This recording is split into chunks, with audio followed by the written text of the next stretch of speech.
যমুনা থেকে জল আনতে আনতে মাথা একা হয়ে গিয়েছে।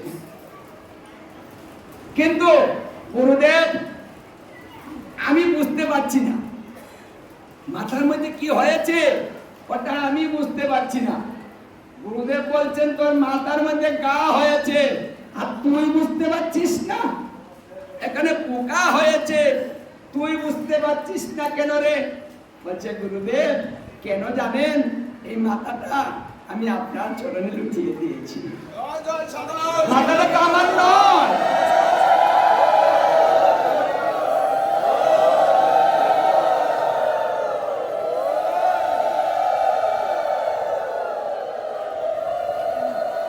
যার মাথা তার ব্যথা, আমার তো মাথাই নেই, আমার ব্যথাও নেই, আমি জানিও না। হে গুরুদেব মাথাটা আমি আপনার কাছে অর্পণ করেছি বিদায় কষ্টটা আপনার লাগছে, আমার না।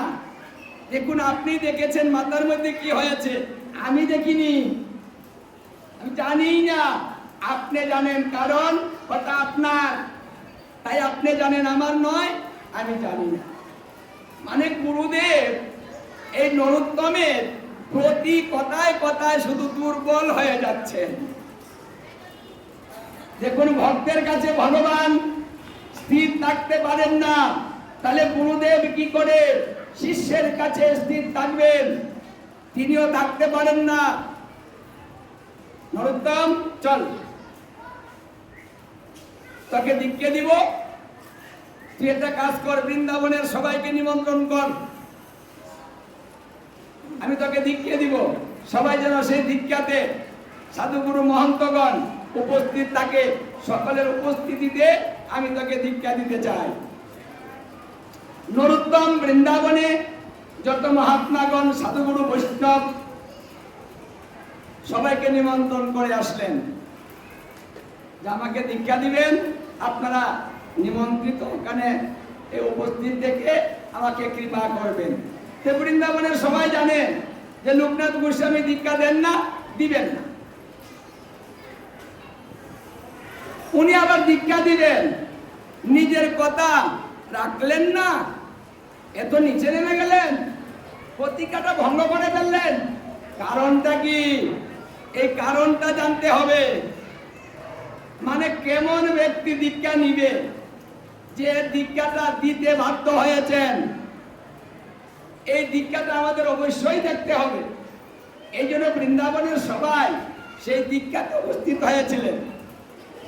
দেখুন গুরুদেব বললেন যা তুই সবার কাছ থেকে আশীর্বাদ নিয়ে আয়, সাধুগুরু বৈষ্ণবকে প্রণাম করে তাদের কাছ থেকে আশীর্বাদ নিয়ে আমার কাছে আয়।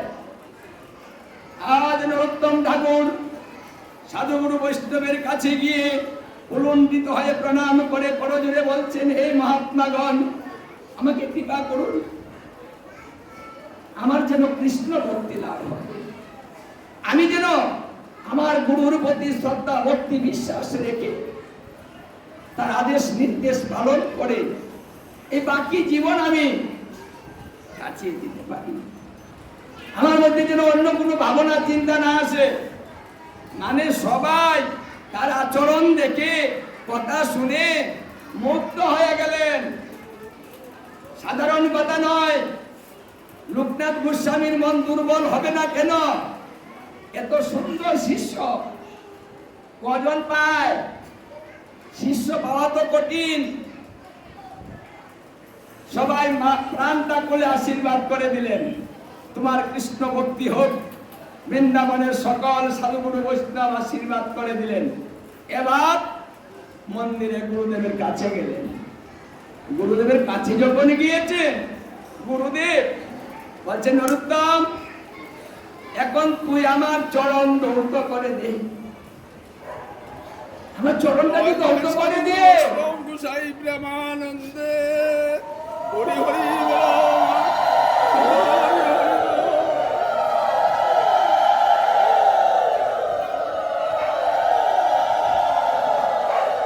যখন গুরুদেব বলেছেন তুই আমার চরণ ধৌত করে দে, আজ নরোত্তমের আনন্দে আর ধরে না, আনন্দ অশ্রু হয়েছে। গুরুদেবের চরণ ধৌত করার জন্য জলের প্রয়োজন হয়নি। গুরুদেবের চরণ ধৌত করেছিলেন নয়নের জলে, সাধারণ জল দিয়ে নয়, নয়নের জল দিয়ে।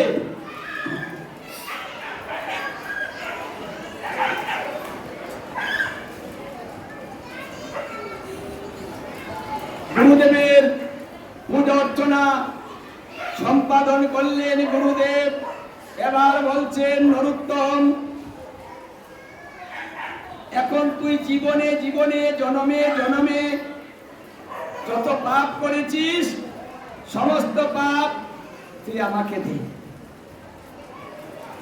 আর আমি যত সারা জীবনে পুণ্য সঞ্চয় করেছি আজ থেকে সেই পুণ্য আমি তোকে দিই। জয় জয় রাধা।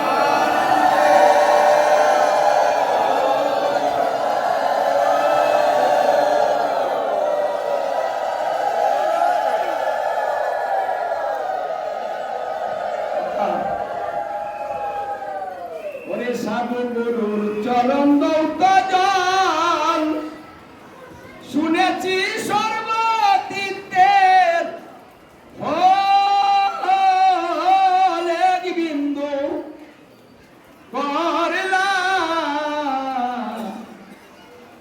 না গ্রহণ।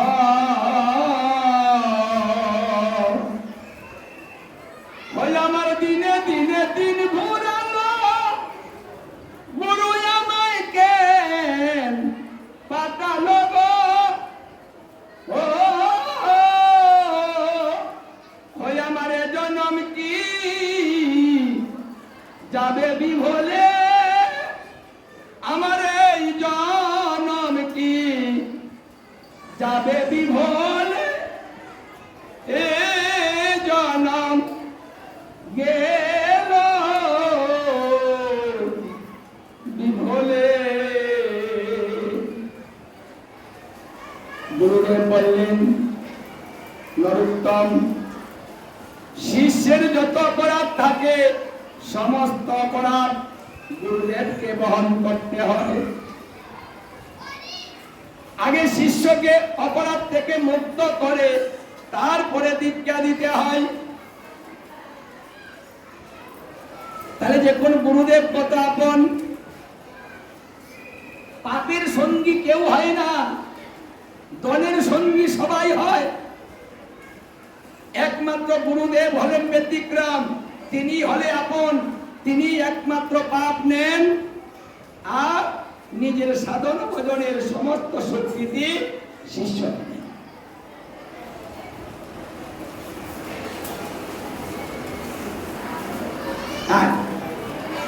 এখন তো দক্ষিণ কর্ণে প্রথম তোকে নাম দীক্ষা দিলেন। তিনি প্রথম নাম দীক্ষা দিয়ে অষ্টাদশ অক্ষর কৃষ্ণ মন্ত্রে এই নরোত্তম ঠাকুরকে দীক্ষিত করেছেন। আজকে দীক্ষা হয়ে গেল, সাধুগুরু বৈষ্ণবগণ জয়ধ্বনি দিয়ে চতুর্দিক থেকে মুখরিত করতে রইল। মানে গুরু শিষ্যের এই ভাব দর্শন করে।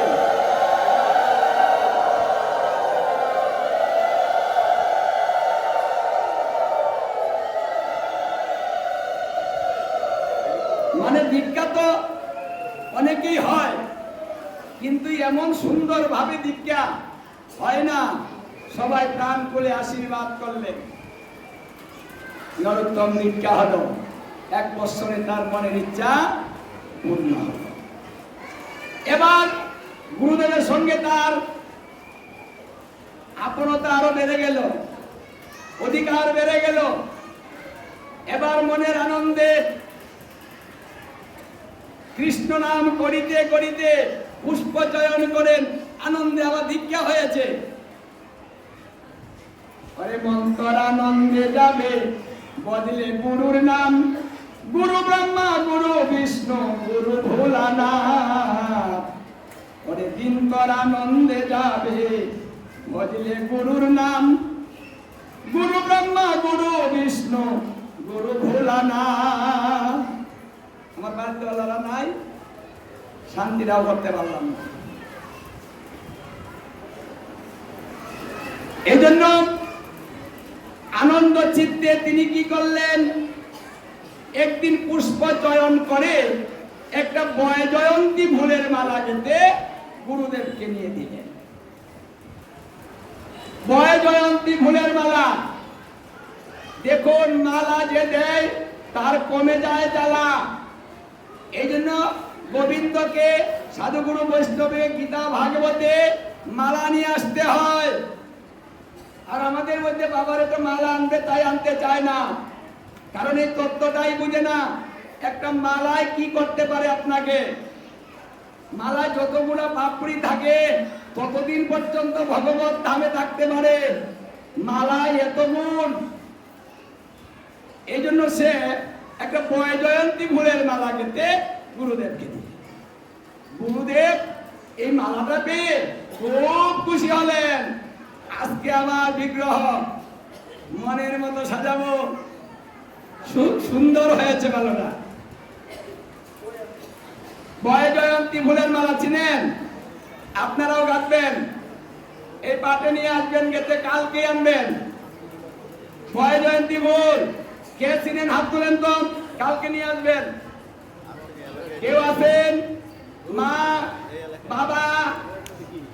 কেউ নাই, মাও নাই, বাবাও নাই, আমরা এতিম, কেউ নাই আমাদের। মানে আমি বলে দিচ্ছি, বয়জয়ন্তী ফুলের মালা কাহাকে বলে? 5 প্রকার ফুল দিয়ে যে মালা তৈরি করা হয় তাহাকে বয়জয়ন্তী ফুলের মালা বলে।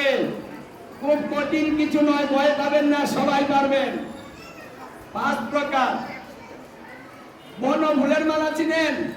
বনফুল, ওই যে গানের মধ্যে কয় না যে বনফুলের মালা দিয়ে তোমাকে আমি সাজাবো, হ্যাঁ, মানে বনফুলের মালা, হ্যাঁ, চিনেন না? ওটাও সহজ, মাত্র 24 প্রকার ফুল। 24 প্রকার ফুল দিয়ে যে মালা তৈরি করা হয় তাহাকে বনফুলের মালা বলা হয়। ইচ্ছা করলেই পারবেন, চেষ্টা করুন। একটা মালায় আপনার জীবনের পরিবর্তন করে দিতে পারে। দেখুন, একটা মালা দিয়েছে আর গুরুদেব এত খুশি হয়েছেন, দরজাটা লাগিয়ে দিয়ে মন্দিরের ভিতরে ঢুকলেন, বারান্দায় নরোত্তম ঠাকুর বসলেন। এখন গুরুদেব পূজা অর্চনা করছেন, পূজা করে তারপরে মাল্য দিতে হয়। যখন তিনি মাল্য পরাবেন, কিন্তু বিগ্রহটা উপরে, তাই মাল্যটা পরাতে পারছেন না, বারবার চেষ্টা করছেন, কিন্তু হচ্ছে না। বারান্দায় থেকে শিষ্য বলছে, হে গুরুদেব, গুরুদেব আপনার বিগ্রহের চূড়াটা নামান, চূড়াটা নামিয়ে মাল্যটা পরান, দেখবেন হয়ে যাবে। বাহ, এটা কিন্তু মাথার মধ্যে ছিল না। মানে গুরুদেব বারবার চেষ্টা করছেন, চূড়াটা উপরে দিতে পারছেন না। ভালো একটু বুদ্ধি দিল আমাকে, চূড়া নামিয়ে সহজে মাল্য পরালেন। এখন প্রশ্ন হলো, দরজাটা লাগানো, ও হলো বাহিরে, দেখলো কি করে? মানে গুরুদেব চিন্তা করছেন, অত দেখার কথা নয়, দরজাটা আমি লাগিয়ে দিয়েছি, তা আমি মাল্য পরাতে পারি না, ওটা কিভাবে দেখলো, এটা জানার বিষয়। দরজাটা খুলে গিয়ে বললেন, এই নরু শুন, তুই কি এই পাট দিয়ে দেখার চেষ্টা করছিলি? বলছে, না গুরুদেব, তা করতে যাবো কেন আমি? তাহলে আমি মাল্য পরাতে পারি না, তুই দেখলি কি করে রে? বলছে, গুরুদেব কি করে দেখেছি জানেন? আপনার কৃপার গুণে দেখেছি, আপনি তো আমাকে দেখালেন। আমি তোকে কি করে দেখালাম? আমি হলাম ঘরে, তুই হলে বাহিরে, তোকে আমি কি করে দেখালাম? বলছে গুরুদেব আপনি আমাকে এমন কৃপা করেছেন, আমার না দিব্য চক্ষু হয়ে গিয়েছে, আমি সব দেখতে পারি, আমার কাছে অন্ধকার কিছু নেই। পাহাড় যদি সামনে থাকে, পাহাড়ের পরে কি আছে ও গুরুদেব আমি তাও দেখতে পারি। গুরুদেব বলছেন তোর এত শক্তি, তোর দিব্য চক্ষু, আমার তো দিব্য চক্ষু হয়নি। মানে গুরুদেবের দিব্য চক্ষু হয়নি, অথচ গুরু কৃপায় শিষ্যের হয়ে গিয়েছে। কি করে হলো গুরুদেব নিজেও জানেন না। তুই দিব্য চক্ষু পেয়ে গেলি, আমি পেলাম না। তোর এত যোগ্যতা, তোর এত ভক্তি, এত শ্রদ্ধা, এত নিষ্ঠা, তোর কাছে আমি বারবার হেরে যাচ্ছি। আয় বাবা তুই আবার আমার কুলে আয়। তুই যখন দিব্য চক্ষু পেয়েছিস তোর স্পর্শে,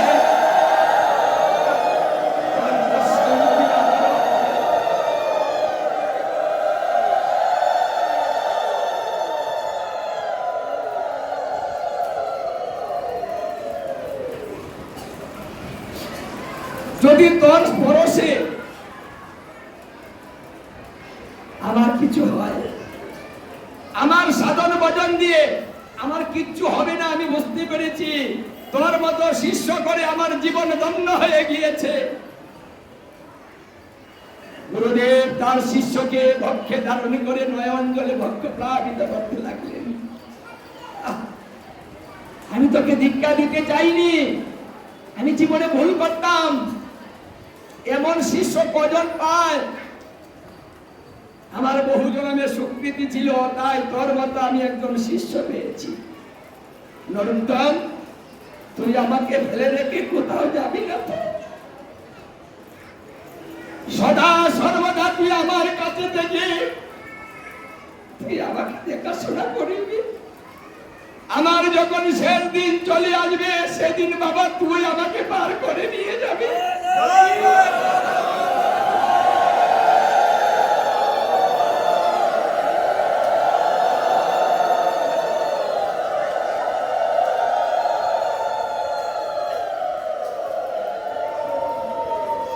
আজ গুরুদেব শিষ্যকে জড়িয়ে ধরে নয়নে জলে ভক্ত প্লাবিত করিতেছি। আর গুরুদেব বলছেন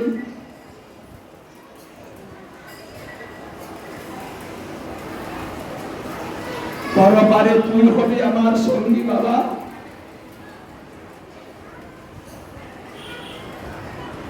নরোত্তম বলছেন হে গুরুদেব আপনার আদেশ ভিন্ন আমি জীবনে কিচ্ছু করিব না, আপনার আদেশে আমার শিরোধার্য, তা ভিন্ন আমি আর কিছু জানি না। আমার সমস্ত কিছুই আপনার উপরে নির্ভরশীল, যখন যা বলবেন আমি তাই করব, আমি আপনাকে ছেড়ে কোথাও যাব না। আপনি যা যেখানে যা বলবেন সেখানে তাই পালন করা হবে, আমি আপনাকে ভিন্ন আর কিচ্ছু জানি না। এই জন্য শাস্ত্রে বলেছে, চৈতন্য চরিতামৃতে বলছে গুরু কৃষ্ণ রূপ হয় শাস্ত্রের প্রমাণে, গুরু রূপে কৃষ্ণ কৃপা করে ভক্ত জনে। গুরু যদি কৃপা করে কোন ভক্ত জনে, কৃষ্ণ অন্তর্যামী হইয়া শিখায় তাহাকে। যদি গুরু কৃপা করে তাহলে কৃষ্ণ তার পক্ষে থেকে তাকে কৃপা করে, অন্তর্যামী হয়ে কৃপা করেন। এই জন্য গুরু কৃপা না হলে কৃষ্ণ কৃপা হয় না। গুরু রেখে গোবিন্দ ভজে সেই ব্যক্তি নরকে মজে। এই জন্য গুরুদেবের পূজা আগে করতে হয়, তারপরে গোবিন্দের পূজা করতে হয়। কারণ গুরুর উপরে গোবিন্দের কৃপা নির্ভর করছে, হবে না হবে না।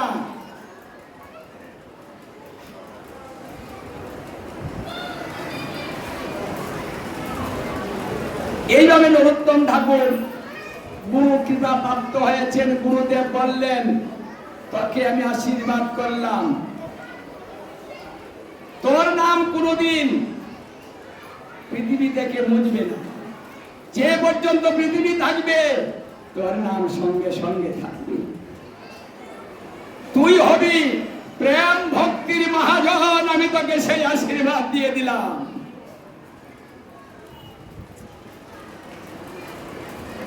এই যে গুরুদেব প্রেম ভক্তির মহাজনের আশীর্বাদ দিলেন,